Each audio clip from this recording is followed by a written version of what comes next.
ध्रुव मुस्कुराते हुए वाकरान को देख रहा था। फिर वाकरान की बात सुनते ही उसने अपना सिर हिलाते हुए कहा, आप शायद मेरी जरूरत से ज्यादा ही तारीफ कर रहे हैं। वो तो सिर्फ मैं इसलिए अपनी हिम्मत दिखा पाया क्योंकि मेरे साथ आप जैसे ताकतवर लोग मौजूद थे। अगर ऐसा नहीं होता फिर तो चाहे मैं कितना भी जाबाज क्यों ना होता, अंबर दल जैसे ताकतवर दल के खिलाफ जाने की तो हिम्मत ही नहीं करता। इस पर वाकरान ने हंसते हुए ध्रुव से कहा, लड़के तुम जमीन से जुड़े हुए हो, मुझे बहुत अच्छी बात लगी, लेकिन फिलहाल मुझे और भी बहुत से जरूरी काम करने जाना है, इसलिए मैं ज्यादा देर यहाँ नहीं रुक सकता। अलविदा दोस्त, अगर हम फिर कभी मिले तो मैं तुम्हारे साथ बैठकर दिल खोल कर पीना चाहूंगा। वहीं वाकरान की बात सुनते ही ध्रुव ने उससे कहा, शुक्रिया, आपने आज मेरी बहुत मदद की। और ध्रुव की मुस्कुराहट देखकर वाकरान अपने पंख फड़फड़ाते हुए वहां से जाने लगा। लेकिन तभी अचानक उसके दिमाग में एक बात आई और उसने अचानक से रुककर ध्रुव को समझाते हुए कहा, मैं तुम्हें एक बात और बताना चाहता हूँ ध्रुव, मार्कस बहुत बड़ा प्लेनेट है और इसमें तरह तरह के ताकतवर लोग हैं, इसलिए तुम्हें जल्द से जल्द बहुत ताकतवर बनना होगा, नहीं तो तुम शायद उसके साथ ना हो पाओ जिसे तुम सच्चा प्यार करते हो। ठीक है, तो फिर मुझे इतना ही कहना था। अब ध्यान रखना अपना, और हो सकता है कि मेरी बातें तुम्हारी समझ में भी ना आए, लेकिन बाद में जरूर तुम मेरी बात समझ जाओगे। इसके बाद हवा की तेज आवाज के साथ वाकरान तेजी से पंख फड़फड़ाते हुए वहां से एक झटके में गायब हो गया। वहीं उसे इस तरह जाते देख ध्रुव ने आह भरते हुए खुद से कहा, सब चले गए। ये कहकर वो सोचने लगा कि आखिर वाकरान की बातों का मतलब क्या था। और फिर ध्रुव आसमान की तरफ देख रहा था कि अचानक से उसे एक मीठी सी आवाज सुनाई दी, तुम्हारा अलविदा कहना खत्म हुआ या नहीं? और ये सुनकर ध्रुव ने तुरंत पलट कर देखा कि हिनीसा उसके बिल्कुल नजदीक आ गई थी और इस वक्त वो अपनी खूबसूरत और मदहोश कर देने वाली निगाहों से ध्रुव को देखी जा रही थी। लेकिन ध्रुव ने चेहरे पर हल्की झिझक के साथ उससे सवाल किया, नागरानी आप अभी तक सांप में क्यों नहीं बदली? लेकिन ध्रुव की बात सुनकर नागरानी ने हैरान होते हुए पूछा, सांप में क्यों नहीं बदली? किसने कहा तुमसे कि मैं अब सांप में बदलने वाली हूं? वहीं हिनीसा की बात सुनते ही ध्रुव के चेहरे का रंग बदलने लगा और वो डर के मारे अपनी मुट्ठियां तुरंत बंद करने लगा।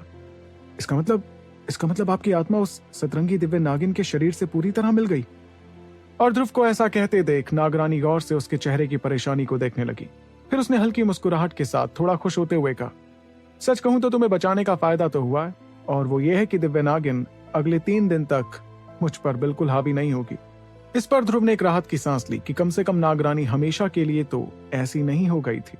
फिर उसने मुस्कुराते हुए हिनीसा से सवाल किया, अच्छा लेकिन मुझे एक बात बताइए, क्या इसका मतलब आप 3 दिन तक मेरे साथ ही रहेंगी?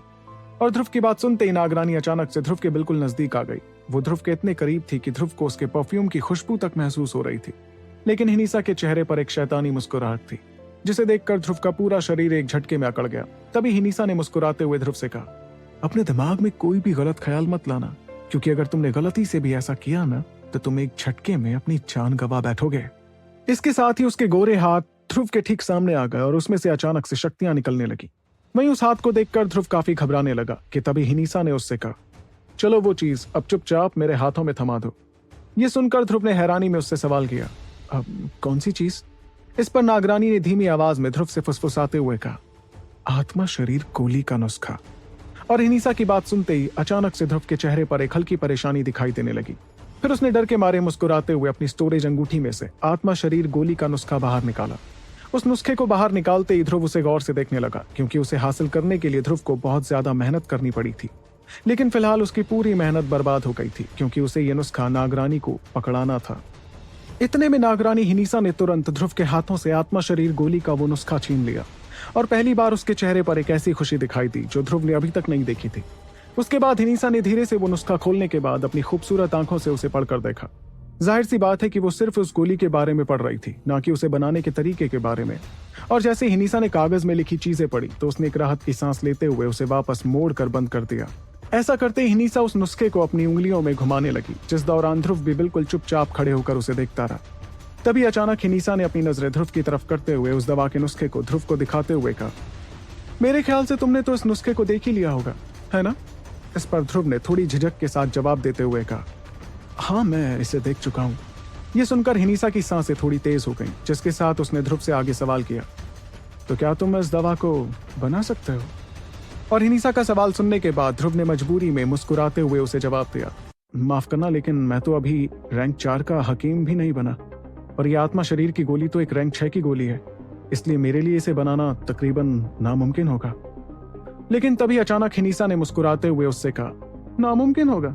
अच्छा, शायद तुम्हें पता नहीं, लेकिन मुझे तुम्हारे बारे में बहुत कुछ पता है। इसलिए मैं ये भी जानती हूँ कि जो दवा तुमने युगराल के लिए तैयार की थी, जिससे वो मेरी सील तोड़ने में कामयाब हुआ, वो भी तो रैंक 6 की ही थी ना। और वैसे तो मैं महसूस कर पा रही हूँ कि तुम्हारी मौजूदा शक्तियां पहले जैसी नहीं है, लेकिन मैं इतना तो जानती हूँ कि तुम एक रैंक 6 की गोली बना ही सकते हो। इतना कहकर हिनीसा ने धीरे से अपने नाखून ध्रुव की गर्दन पर लगाते हुए आगे कहा, एक बात और, अगर तुम रैंक 6 की गोली बना सकते हो तो तुम मुझसे बात कर सकते हो, लेकिन अगर तुम ये गोली नहीं बना सकते फिर तो मुझे यहीं के यहीं तुम्हें मारने में कोई तकलीफ नहीं होगी। और हिनीसा का नाखून गले पर पड़ते ही ध्रुव का पूरा शरीर डर के मारे ठंडा होने लगा और उसके रोंगटे खड़े हो गए। तभी अचानक उसने महसूस किया कि उसके गले पर हल्की सी खरोच पड़ गई थी, जिसमें से 2 बूंद खून भी निकलने लगा था।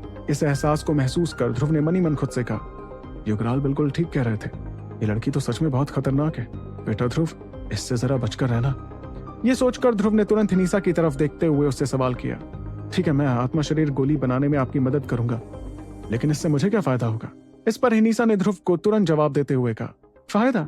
चलो ठीक है, तुम्हें इससे फायदा यह होगा कि मैं भूल जाऊंगी कि तुमने मुझे कितना नाराज किया था। लेकिन हिनीसा की बात सुनकर ध्रुव ने मुस्कुराते हुए उससे कहा, यह भी कोई फायदा हुआ? अगर मुझे तुम्हारी मदद करके ये फायदा होने वाला है फिर तो तुम किसी और हकीम को ढूंढ लो, मुझे ये दवा बनाने में कोई दिलचस्पी नहीं है। और ध्रुव को इस तरह खुद से बात करते देख हिनीसा की नजरों में अचानक नाराजगी झलकने लगी। इसके साथ ही उसकी आंखों में एक जानलेवा चमक भी थी, जिसके साथ वो ध्रुव को देखे जा रही थी। इतना ही नहीं, बल्कि उसके शरीर से इस वक्त सतरंगी शक्तियां भी बाहर निकलने लगी, जिसे देखकर हिनीसा ने मुस्कुराते हुए ध्रुव से कहा, तुम्हारी हैसियत नहीं है मुझसे कोई सौदा करने की। अगर तुमने मेरी बात नहीं मानी तो मैं तुम्हें मार डालूंगी। और ध्रुव को इस तरह खुद से बात करते देख हिनीसा की नजरों में अचानक नाराजगी झलकने लगी। इसके साथ ही उसकी आंखों में एक जानलेवा चमक भी थी, जिसके साथ वो ध्रुव को देखे जा रही थी। इतना नहीं, बल्कि उसके शरीर से इस वक्त सतरंगी शक्तियां भी बाहर निकलने लगी, जिसे देखकर हिनीसा ने मुस्कुराते हुए ध्रुव से कहा, तुम्हारी हैसियत नहीं है मुझसे कोई सौदा करने की। अगर तुमने मेरी बात नहीं मानी तो मैं तुम्हें मार डालूंगी। ये सुनकर ध्रुव एक कदम पीछे हो गया, लेकिन फिर उसने भी अपने शरीर को हरे कमल की दिव्य रोशनी से ढकते हुए हिनीसा से कहा, ठीक है तो फिर मार डालिए मुझे, लेकिन ये मत भूलना कि अगर मैं मरा तो फिर दिव्य नागिन की आत्मा गुस्से में आप पर हावी हो जाएगी, और अगर ऐसा हुआ तो फिर सोचते रहिएगा कि वापस अपने असली रूप में आना कैसे है। वहीं ध्रुव की बात सुनकर हिनीसा के चेहरे पर जानलेवा चमक थोड़ी कम होने लगी, और फिर उसने नाराजगी के साथ ध्रुव से कहा, काफी शातिर हो तुम, दिव्य नागिन से अपना रिश्ता मजबूत कर मुझसे बचना चाह रहे हो ना? समझ गई मैं तुम्हारी तरकीब। और जैसे ही हिनीसा की जानलेवा चमक कम हुई तो उसके शरीर की शक्तियां भी कम होने लगी। ये देखकर ध्रुव ने एक राहत की सांस ली, क्योंकि वो समझ गया था कि उसकी ये धमकी हिनीसा पर काम कर गई थी। लेकिन ध्रुव ये भी जानता था कि वो इस बात का ज्यादा फायदा नहीं उठा सकता था, इसलिए उसने थोड़ा मजबूर होकर हिनीसा को समझाते हुए कहा, देखो, मैं कोई ठग नहीं हूं जो तुमसे बहुत कुछ लूटना चाह रहा हूं, लेकिन तुम्हें भी समझना होगा कि किसी से जबरदस्ती कोई काम कराना, और वो भी बिना किसी फायदे के, बिल्कुल अच्छी बात नहीं है। एक रैंक 6 की गोली को बनाना बहुत ही ज्यादा मुश्किल और थका देने वाला काम होता है, लेकिन इसके बावजूद तुम चाहती हो कि मैं ये काम करूं, और वो भी बिना किसी ठोस फायदे के। जरा बताओ तो कि इस दुनिया में कौन इतना अच्छा होता है? अगर मैं गलत कह रहा हूं तो मुझे बताओ। इस पर हिनीसा ने थोड़ा चिढ़ते हुए ध्रुव से कहा, अच्छा, अब अपनी बड़बोली जुबान पर लगाम लगाओ और मुझे बताओ कि तुम्हें क्या चाहिए। ये सुनकर ध्रुव के चेहरे पर एक मुस्कुराहट आ गई, जिसके साथ उसने हिनीसा को जवाब देते हुए कहा, अब जो कि युगराल और वाखरान मुझे छोड़कर चले गए हैं, इसलिए मुझे डर लगता है कि कोई ताकतवर योद्धा मुझ पर हमला ना करते। इसलिए अगर नागरानी वादा कर 3 साल तक मेरी रक्षा के लिए तैयार हो जाती हैं, तो मैं भी वादा करता हूँ कि चाहे कुछ हो जाए, मैं नागरानी के लिए आत्मा शरीर गोली तैयार करके रहूंगा। वहीं ध्रुव की बात सुनकर नागरानी के चेहरे पर एक अजीब सी मुस्कुराहट आ गई, जिसके साथ उसने अपने खूबसूरत हाथ ध्रुव के कंधों पर रखते हुए कहा, क्या 3 साल तक तुम्हें खतरों से बचाती फिरूं? इससे बेहतर तो ये होगा कि मैं अभी तुम्हें मारकर दिव्य नागिन को अपनी आत्मा पर हावी हो जाने का जोखिम उठाऊं। इतने में ध्रुव ने भी हिम्मत जुटाते हुए नागरानी से कहा, अगर ऐसा है तो फिर हमारे बीच तो कोई बात हो ही नहीं सकती। तो ठीक है, मार दीजिए मुझे। लेकिन ध्रुव की बात सुनते ही नागरानी ने थोड़ा बेचैन होते हुए ध्रुव से कहा, अच्छा ठीक है, अब बेकार में वक्त जाया करना बंद करो। मैं तुम्हें 1 साल का वक्त देती हूँ। इस 1 साल में मैं युगराल की तरह बेवकूफ़ी करके तुम्हारी कोई बॉडीगार्ड नहीं बनूंगी, लेकिन अगर तुम किसी ऐसी मुसीबत में फंस जाओ जिसमें तुम्हारी जान जाने वाली होगी, सिर्फ तभी मैं बाहर आकर तुम्हारी मदद करूंगी। बाकी वक्त मेरे मूड पर रहेगा कि मैं तुम्हारी मदद करूं या नहीं। लेकिन एक बात कान खोलकर सुन लो, अगर तुम इस 1 साल में आत्मा शरीर गोली नहीं बना पाए, फिर तो मुझे मत कहना कि मैं कितनी बेरहम हूँ। यही मेरी शर्त है। तुम्हें मंजूर है या नहीं, ये तुम मुझे अभी बता सकते हो। वही नागरानी की बात सुनकर ध्रुव थोड़ा परेशान दिखने लगा, लेकिन फिर कुछ पलों तक सोचने के बाद उसने अपना सिर उठाकर नागरानी के खूबसूरत चेहरे को देखा, जिसमें एक जानलेवा चमक दिखाई दे रही थी। इस चमक के चलते ध्रुव जानता था कि नागरानी उसे मारने के पहले जरा भी नहीं झिझकने वाली थी। यही वजह थी कि ध्रुव ने मजबूरी में अपना सिर हिलाते हुए कहा, ठीक है, मुझे शर्त मंजूर है। और ध्रुव की बात सुनते ही नागरानी हिनीसा के चेहरे पर एक अजीब सी खुशी दिखाई देने लगी, जिसके साथ उसके चेहरे पर एक मुस्कुराहट आ गई। वहीं ध्रुव ने जैसे ही देखा कि नागरानी के चेहरे से वो जानलेवा चमक गायब हो गई, तो उसने एक राहत की सांस लेते हुए मन ही मन शुक्र मनाया। जाहिर सी बात है कि ये लड़की कोई मामूली लड़की बिल्कुल नहीं थी, और इसलिए वुहान साम्राज्य के ताकतवर लोग तक इससे खौफ खाते थे। इतने में नागरानी ने ध्रुव को आत्मा शरीर गोली का नुस्खा वापस करते हुए कहा, वैसे अब तुम कहाँ जाने के बारे में सोच रहे हो? और ध्रुव ने वो नुस्खा नागरानी से लेते हुए एक पल कुछ सोचकर उसे जवाब दिया, मेरे ख्याल से मैं सबसे पहले तो अपने घर वापस मैसेडोरिया जाना चाहूंगा। उसके बाद शायद मुझे कुछ वक्त के लिए वुहान साम्राज्य छोड़ना पड़े। वहीं ध्रुव का जवाब सुनते ही हिनीसा एक पल के लिए थोड़ी परेशान हो गई, और उसने इसी परेशानी में ध्रुव से कहा, क्या वुहान साम्राज्य छोड़ना पड़े? ये पूछने के बाद उसने कुछ सोचकर अपना सिर हिलाते हुए ध्रुव से आगे कहा, ठीक है, जैसी तुम्हारी मर्जी। वैसे भी मेरे ना होने के बावजूद नागोरा दल के लीडर्स मेरे लोगों का ध्यान रख सकते हैं, और जब तक तुम मुझे आत्मा शरीर गोली बनाकर नहीं दे देते तब तक मैं तुम्हारे साथ ही रहूंगी। फिर जैसे ही ध्रुव ने देखा कि नागरानी ने इस बात के लिए मना नहीं किया, तो उसने मन ही मन एक राहत की सांस ली। उसके बाद उसने अपनी पीठ पर टंगी काले रंग की तलवार को थपथपाया और मुस्कुराते हुए हिनीसा से कहा, अगर ऐसी बात है तो फिर इंतजार किस बात का? चलिए नागरानी, हम चलते हैं अपने सफर पर। तभी नागरानी ने कुछ सोचते हुए ध्रुव से कहा, अब जो तुम अंबर दल से लौट ही रहे हो, तो मेरे ख्याल से तुम्हें ज्यादा जल्दी तो नहीं होगी ना, क्योंकि मैसेडोरिया के रास्ते में तो हमें बहुत से बड़े शहर मिलेंगे। उन शहरों में रुककर हम आत्मा शरीर गोली का सामान भी देखते चलेंगे। क्या ध्रुव सही सलामत रह पाएगा नागरानी के साथ, और क्या होगा उसके आगे के सफर पर, ये जानने के लिए आपको सुनना होगा दी one and only RJ Revansh के साथ सुपर योद्धा।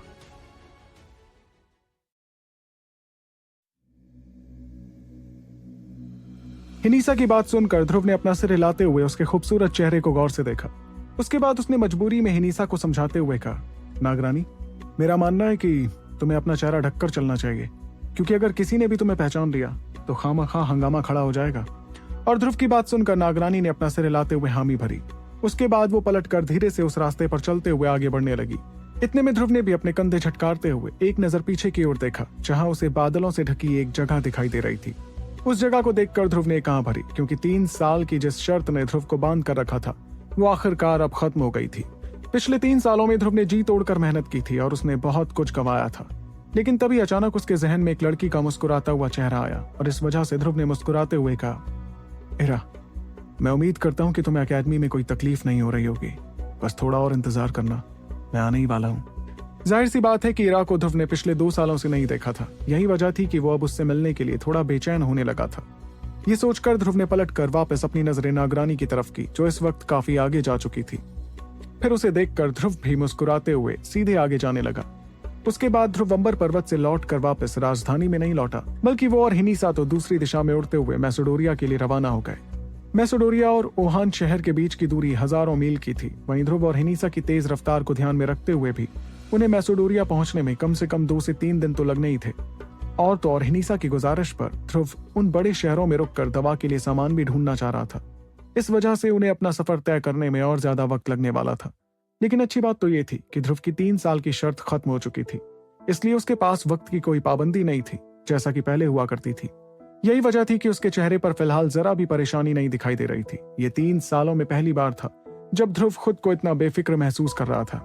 इन 3 दिन में ध्रुव और हिनीसा कुछ बड़े शहरों में जाकर रुके, लेकिन इसके बावजूद हिनीसा काफी मायूस हो गई, क्योंकि उसे आत्मा शरीर गोली में लगने वाली एक भी जड़ी बूटी नहीं मिली, और वो इस वजह से खुद को बहुत मजबूर भी महसूस कर रही थी, क्योंकि वो जानती थी कि एक रैंक 6 की गोली की जड़ी बूटी मिलना इतना आसान नहीं होने वाला था। क्योंकि अगर वो जड़ी बूटी ढूंढना इतना आसान होता तो फिर तो दवा इतनी अनोखी होती ही नहीं।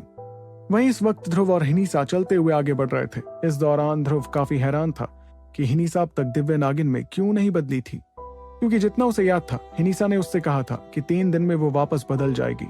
और जब ध्रुव ने बातों ही बातों में हिनीसा से ये सवाल किया तो हिनीसा ने जवाब दिया कि उसकी दिव्य नागिन की आत्मा से बात हो गई थी और इसलिए वो थोड़ी देर और इंसान बनकर रह सकती थी। वैसे तो हिनीसा की बात पर ध्रुव थोड़ा हैरान हुआ, लेकिन फिर उसके पास सिर हिलाने के अलावा कोई और चारा नहीं था। जाहिर सी बात है कि अगर हिनीसा बदलना नहीं चाह रही थी तो वो खुद तो उसे बदलने पर मजबूर नहीं कर सकता था, क्योंकि अगर वो इसके बारे में ज्यादा बात करता तो हिनीसा का एक हल्का सा थप्पड़ भी ध्रुव को बहुत बुरी तरह से जख्मी कर सकता था। फिर धीरे धीरे वक्त गुजरता गया और ध्रुव और हिनीसा मैसेडोरिया के करीब पहुंच गए। जाहिर सी बात है कि जड़ी बूटियां ढूंढने के चक्कर में उन्हें मैसेडोरिया पहुंचने में 3 की बजाय 4 दिन लग गए थे।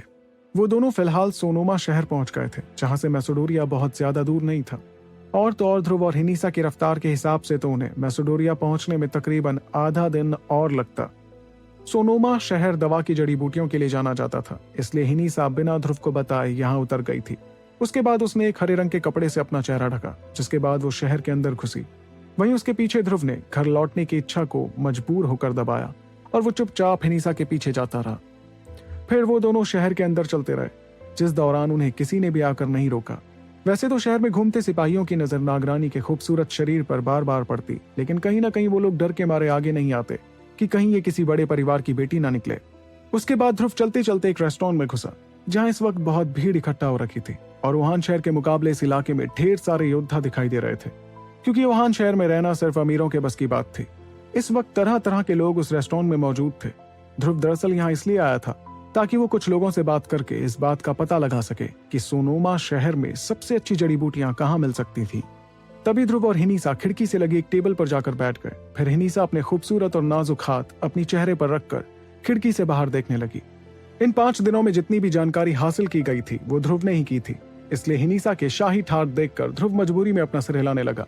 इतने में एक नौकरानी चलते हुए ध्रुव के पास आई और फिर ध्रुव ने उससे पीने के लिए थोड़ा जूस मंगवाया।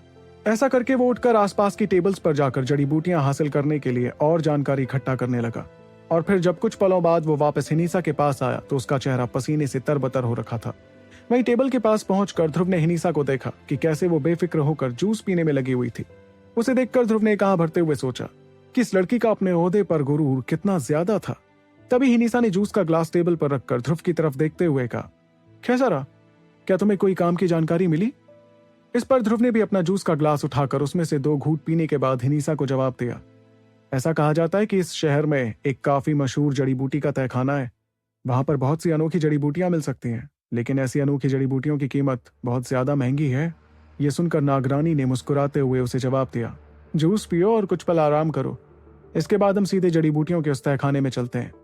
वहीं नागरानी की बात सुनकर ध्रुव ने अपना सिर हिलाया कि तभी अचानक उसे और हिनीसा को पास से किसी की आवाज सुनाई दी, अरे क्या तुम्हें पता चला कि अंबरदल के यहाँ क्या हुआ? और ये सुनते ही ध्रुव ने तुरंत अपनी चोरी की नजर से बगल वाली टेबल की तरफ देखा, जहां 2 लोग बैठे ये बात कर रहे थे। इतने में ध्रुव को आगे सुनाई दिया, क्या तुम उस लड़के ध्रुव के बारे में बात कर रहे हो जिसने अंबरदल के घर में घुसकर इतना बड़ा हंगामा खड़ा कर दिया? इस पर उस पहले वाले आदमी ने हैरान होते हुए कहा, अरे तुम्हें इस बात की तो पहले से ही खबर हो गई। ये सुनकर दूसरे आदमी ने शेखी भगाड़ते हुए जवाब दिया, किस दुनिया में रह रहे हो तुम? ये बात पिछले 2 दिनों से पूरे साम्राज्य में फैली हुई है।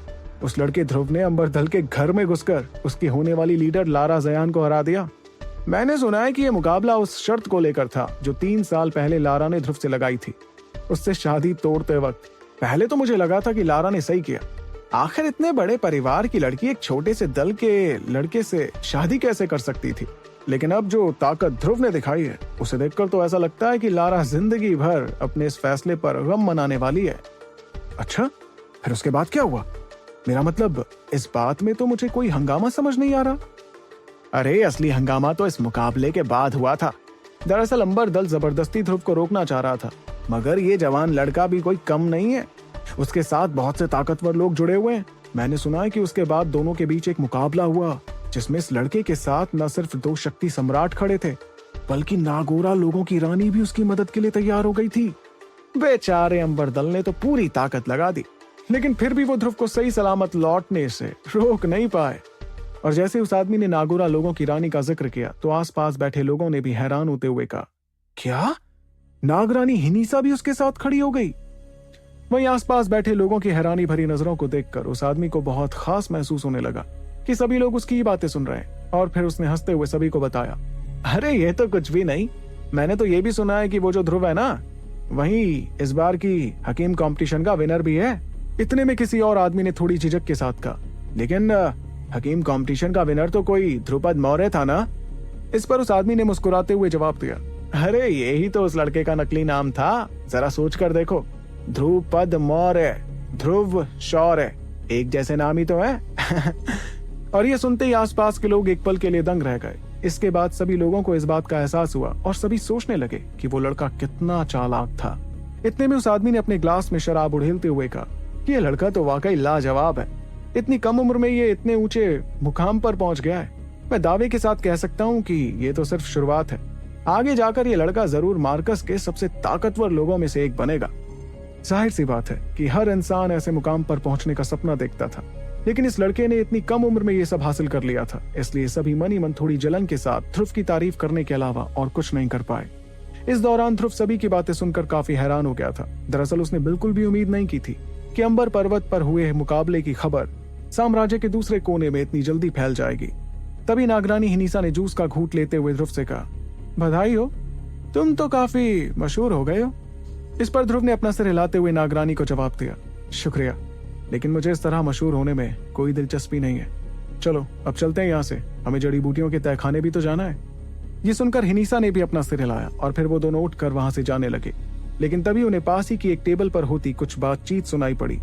अरे ये ध्रुव शौर्य तो मैसेडोरिया के शौर्य दल से है ना? हाँ, इस बार तो शौर्य दल अपना सिर फक्र से उठाकर राज करेगा। आखिर उनके दल में इतना ताकतवर और खतरनाक इंसान जो है, इसलिए मुझे तो लगता है कि मैसेडोरिया और आसपास के इलाकों में तो शौर्य दल का दबदबा अब काफी ज्यादा बढ़ जाएगा। इस पर उस पहले आदमी ने कहा, लेकिन मैं कुछ पलों पहले ही मैसेडोरिया से वापस लौटा हूँ और जितना मैंने सुना था उस हिसाब से तो पिछले 2 दिनों से शौर्य दल थोड़ी मुसीबत में है। ये सुनकर दूसरे आदमी ने हैरान होते हुए कहा, क्या? किसकी इतनी हिम्मत हो गई कि शौर्य दल को मुसीबत में डाल दे? आखिर हुआ क्या? मुझे इस बारे में ज्यादा कुछ नहीं पता, क्योंकि शौर्य दल अपने राज किसी के सामने नहीं ला रहा है। यही वजह है कि मुझे अच्छी तरह से नहीं पता चला कि आखिर उनके साथ हुआ क्या है। इतना कहकर वो आदमी शराब पीने ही वाला था कि अचानक से उसकी नजर अपने पास खड़े काले कपड़ों वाले लड़के पर पड़ी। वो लड़का इस आदमी के ठीक सामने आ गया था और उसके शरीर पर शक्तियां इकट्ठा होने लगी थी। वही उस लड़के की ताकतवर शक्तियों को देखकर यह आदमी, जो सिर्फ 2 सितारों वाला एकलव्य था, एक पल के लिए सहम गया, जिसके बाद उसने झिझकते हुए कहा, भाई साहब, मैंने क्या कुछ गलत कह दिया क्या? ये सुनकर ध्रुव ने फिक्र के साथ बहुत ही भारी आवाज में उससे कहा, तुमने अभी क्या कहा? शौर्य दल किसी मुसीबत में है? किस मुसीबत में है वो? इस पर उस आदमी ने डर के मारे ध्रुव को जवाब दिया, वो दरअसल मुझे ये तो कुछ ज्यादा नहीं पता, लेकिन मैंने सुना है कि 2 दिन पहले शौर्य दल में एक बहुत बड़ा मुकाबला हुआ था। उसके बाद से शौर्य दल में किसी भी बाहर वाले का आना मना है, और तो और उस दिन के बाद से शौर्य दल के लीडर अरेंद्र शौर्य भी किसी को दिखाई नहीं दे रहे हैं। मुझे लगता है कि शायद वो दल को उस मुसीबत से निकालने में लगे हों। ये सुनकर ध्रुव के चेहरे का रंग बदलने लगा और उसे अंदर ही अंदर एक अजीब सी घबराहट महसूस हुई। इतना कहकर उसने अपना सिर हिलाया और वो तुरंत पलटकर हिनीसा के साथ बाहर जाने लगा। इतने में अचानक किसी ने उसकी पीठ पर टंगी तलवार देखी, जिसे देखकर उस आदमी ने सोचते हुए कहा, इस लड़के की तलवार तो काफी अजीब है।